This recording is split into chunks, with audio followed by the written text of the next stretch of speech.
Assalamualaikum warahmatullahi wabarakatuh. Perkenalkan, nama saya Syafitri Humayroh dengan NIM 4202111012 dari PSPMA 20.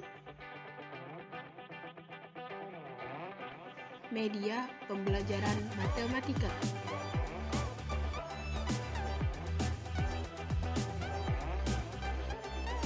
Aplikasi yang kita gunakan yaitu Canva, PowerPoint, dan Filmora. Cara pembuatan media. Yang pertama, buka aplikasi VideoScribe untuk membuat opening pada video. Yang kedua, setelah video opening selesai, buka aplikasi PowerPoint untuk membuat isi atau materi yang ingin disampaikan. Yang ketiga, setelah PowerPoint selesai, ekstrak PowerPoint ke dalam bentuk video. Yang keempat, setelah diekstrak, gabungkan kedua video ke dalam aplikasi Filmora. Yang kelima, video selesai. Selamat menonton! Logika matematika. Kali ini, hal yang akan kita pelajari yaitu pernyataan dan kalimat terbuka.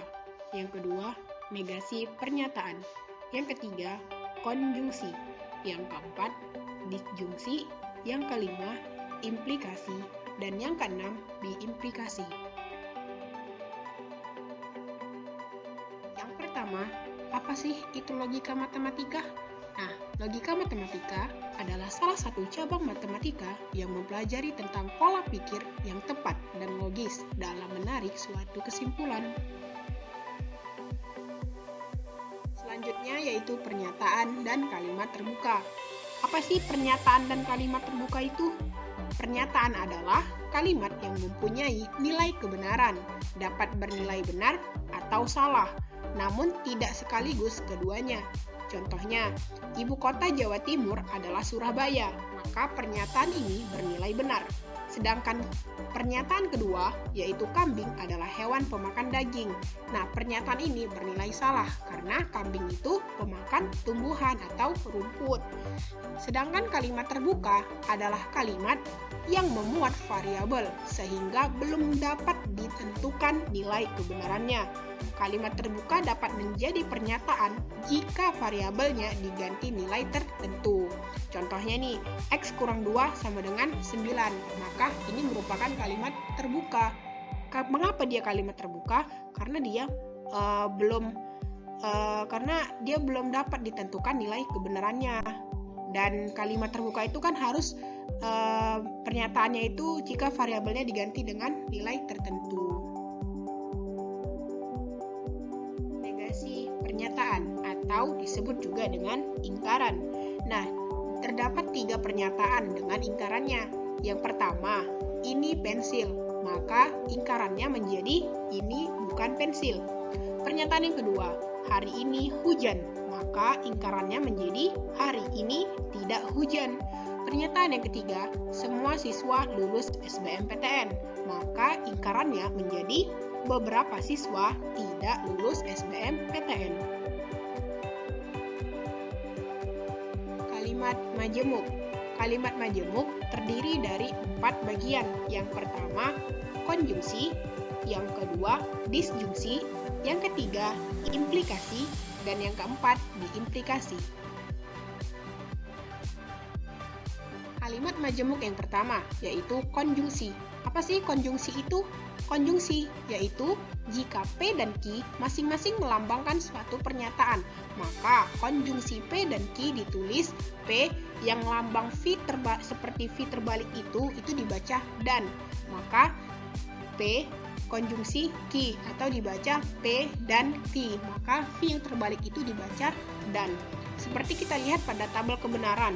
Nah, jika P itu bernilai benar, maka Q-nya bernilai benar. Dan konjungsinya yaitu P dan Q bernilai benar. Kita lihat contoh 1. Tentukan nilai kebenaran dari 9 habis dibagi 3 dan 9 adalah bilangan prima.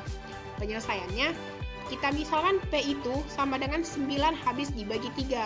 Benar tuh kan? Kan 9 itu adalah bilangan yang habis dibagi 3. Maka pernyataan ini bernilai benar.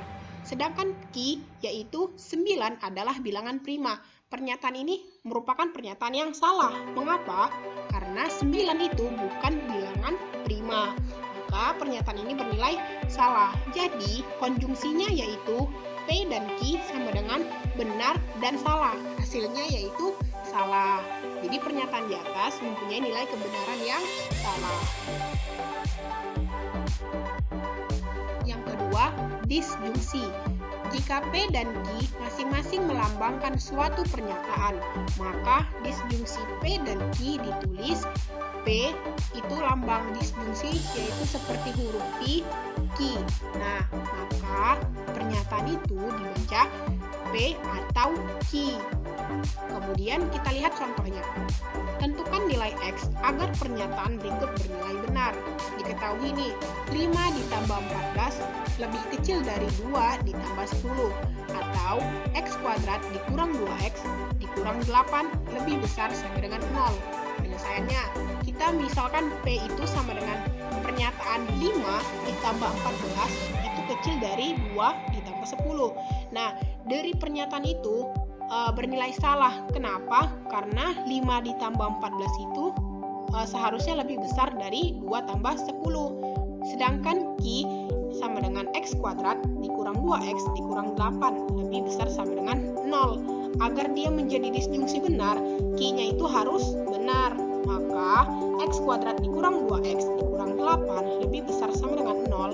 Maka dia harus kita faktorkan terlebih dahulu, yaitu X kurang 4 dan X tambah 2.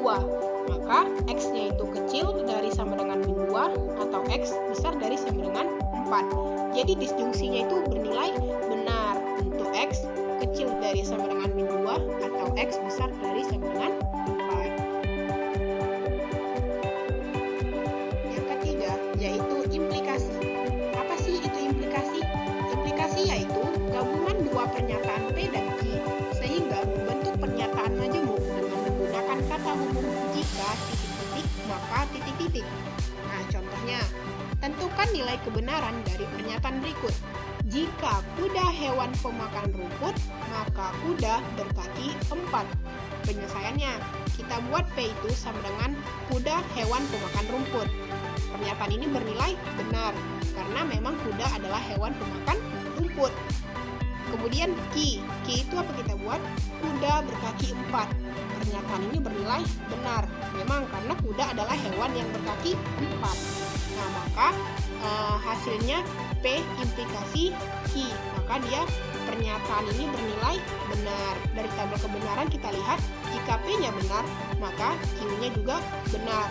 Jadi hasilnya atau implikasinya yaitu benar. Nah, di sini ada keterangan bahwasannya bernilai salah untuk pernyataan pertama benar dan pernyataan kedua salah. Untuk kondisi lainnya itu bentuk implikasinya bernilai benar. Selanjutnya yaitu biimplikasi. Apa sih biimplikasi itu? Biimplikasi yaitu gabungan dua pernyataan P dan Q sehingga membentuk pernyataan majemuk dengan menggunakan kata penghubung jika dan hanya jika. Kita lihat pada contoh. Kita tentukan nilai kebenaran dari pernyataan 9 adalah bilangan prima jika dan hanya jika 9 habis dibagi 4. Kita misalkan P-nya itu sama dengan 9 adalah bilangan prima, maka pernyataan ini adalah bernilai salah. Mengapa bernilai salah? Karena 9 itu adalah bukan bilangan prima.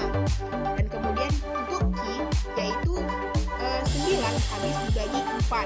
Pernyataan ini bernilai salah. Mengapa? Karena 9 adalah angka yang tidak bisa atau tidak habis dibagi dengan 4. Maka hasil atau implikasinya yaitu P jika dan hanya jika Q itu bernilai benar. Mengapa bernilai benar? Tapi P dan Q-nya itu bernilai salah. Kita lihat pada tabel kebenaran.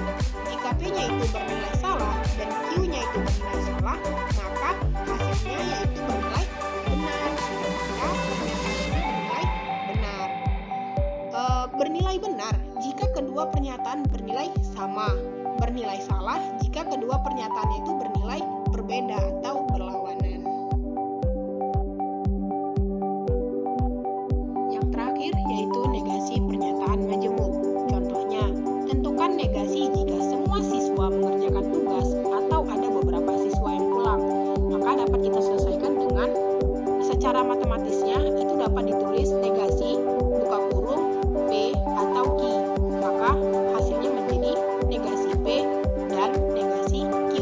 maka dari kalimat tersebut berubah menjadi beberapa siswa tidak mengerjakan tugas dan semua siswa tidak pulang.